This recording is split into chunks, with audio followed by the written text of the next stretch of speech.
On Raw, the WWE teased that we're getting the return of Big Cass and most likely Enzo Amore after SummerSlam. I think the Monday Night Raw right after is when they're coming back. I'm pretty sure Enzo Amore is coming right with them. They've been talking about it for months. So many reports about it, and it makes so much sense because the WWE's tag division is completely dead.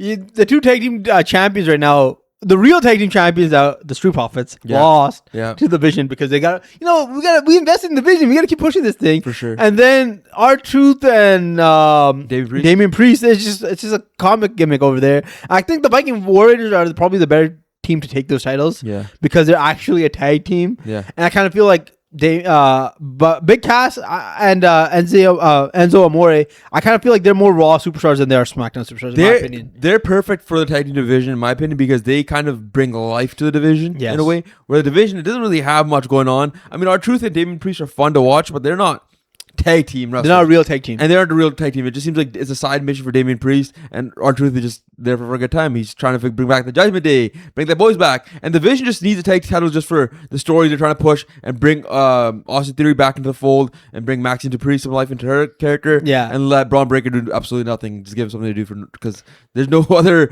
option for the ability they have.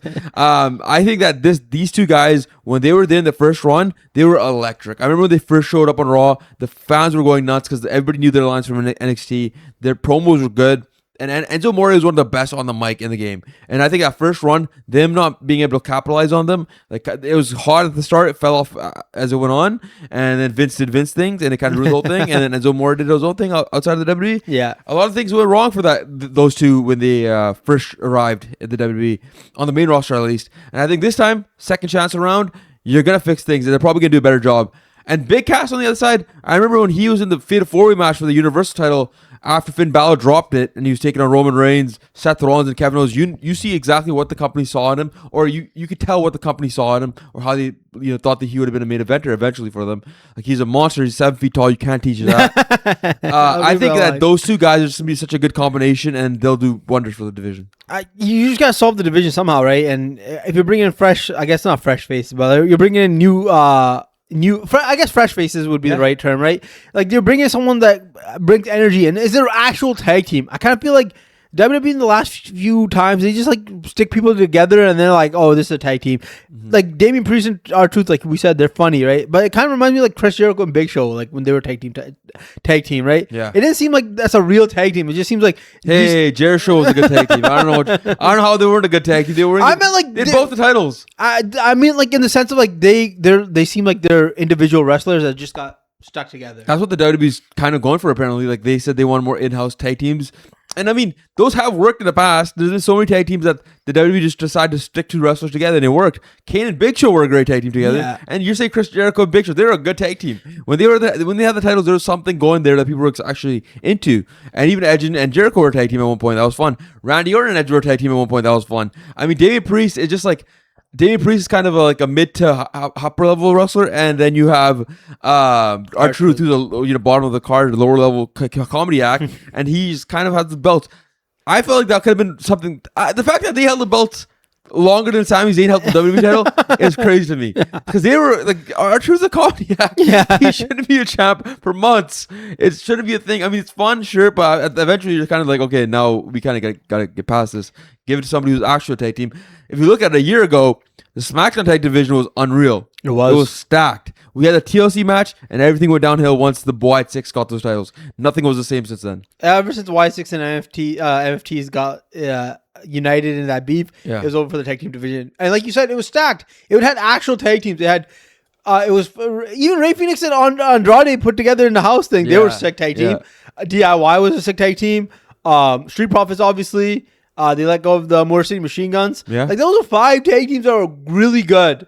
And you could add in Frax Team doesn't even get tag team matches anymore. They don't. They're just over here doing DIY was gone too. And like all these tag teams that we had are gone all of a sudden. And if you're gonna rebuild them, I do think Enzo Amore and Big Cass are a good start. They might not be the best in ring. I don't think they're like gonna put on 5-star classics, but they do create some excitement a little bit. There's gonna be all these fans going nuts, and I feel like the combination of the two, where Big Cass is kind of the worker and Enzo Amore is kind of the guy who takes the bumps, it makes so much sense. I mean, it reminds me of good old Heath Slater and Rhino back in the day when Rhino helped Heath Slater get his job back. He had kids to feed, right? Kids to feed. I think they are a good start, but you obviously got to add more in-ring talent, guys who could actually go. That's what makes wrestling fun. The first place, we like seeing tag teams who could actually wrestle. That's the biggest thing. And tag team wrestling in WWE has never been unreal. Like they've never. I mean, there was times where it was peak, like the TLC 2 matches, all those stuff, and even like the Usos versus Sami Zayn and KO. Those good times. But if you look at the other side of the wrestling world at AEW, they got amazing tag teams. They do. They had classes on class. Every show has a good tag team match, and the Young Bucks are like one of the greatest tag teams of all time. Yeah. If you're actually talking about ring talent, they're the best tag team in my opinion of all time. Even FTR. FTR is amazing. I mean, Edge and Christian are still doing their thing, and they're fun to watch. This doesn't really matter too much, like what they got to do, right? Doesn't matter how old they are, they're still good at what they do. So I think there's so much talent over there. The WWE kind of just let More City Machine Guns go. That was an unreal in-ring tag team. DIY kind of, I feel like you could have done way more with them than they did. And then Ciampa eventually asked to be released. And I mean, I don't blame him at all, because WWE wasn't doing nearly as much as they should have.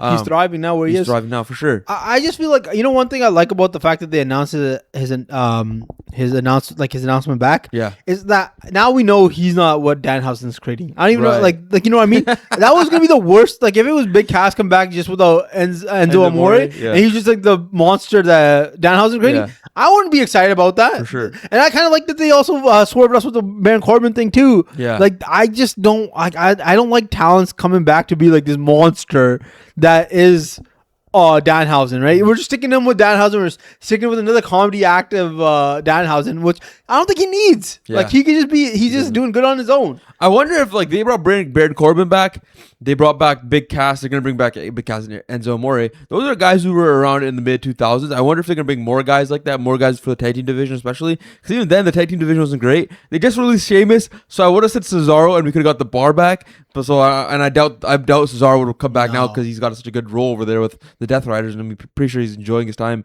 being Dean Ambrose's right-hand man or whatever.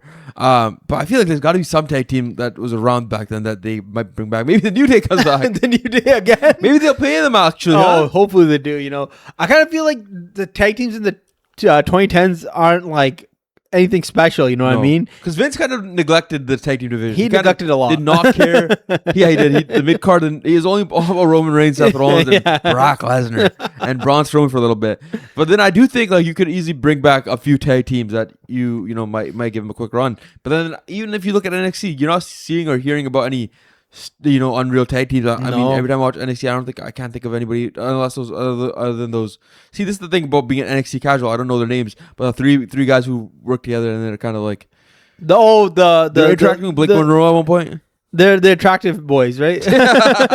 Vanity Project. The Vanity. Okay, I'm pretty sure that's their names. But I feel like the Vanity Project is just like Pretty Deadly, but just there's three of them, you know what I mean? And Pretty Deadly, when they come back, that's Pretty Deadly would have been a great tag team. Miz and Kit Wilson. Yeah. How about that tag team, man? Awesome and Toxic. Toxic Awesome. Yeah, Toxic Awesome. And now they're just gimmick in their hands. They could have had so many tag teams, man. They could have done so much. That's what the problem with the WWE right now. Let us know what you think. The biggest issue with the tag team division. What do you think about Enzo Amore and Big Cass return in the comment section below? Let us know. Like, subscribe. We'll see you in the next one.